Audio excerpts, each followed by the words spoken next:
Bien sûr.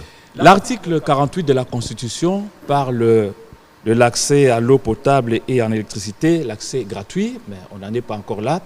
En ce qui concerne l'électricité, j'en arrive, Monsieur le Président, en ce qui concerne l'électricité, vous avez avancé les chiffres de 9. 20%. Quand je suis venu, on était à oui, moins, de 9 de, à 20%. moins de 10% de couverture, on est à... Et des chiffres confirmés par l'ANSER. Bien sûr. Mais aujourd'hui, laissez-moi vous dire qu'il y a une coalition, la coalition des organisations de la société civile pour le suivi des réformes et de l'action publique, qui dit que les chiffres avancés par l'ANSER ne reflètent pas la réalité sur le terrain.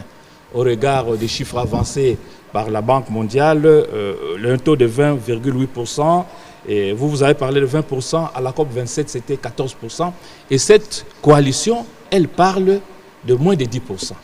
Qui dit vrai? Lorsque moi je suis arrivé, je me contente, je n'avais aucun instrument de mesure, je me contente des spécialistes qui sont là, qui gèrent la question, qui m'ont dit, vous savez, le taux de couverture, Monsieur le Président, dans ce pays n'atteint même pas les 10%. J'ai dit, ah bon, c'est vrai ça? Ça, on est en 2019, je crois. J'ai dit, bon, on va batailler ferme pour le lancement de...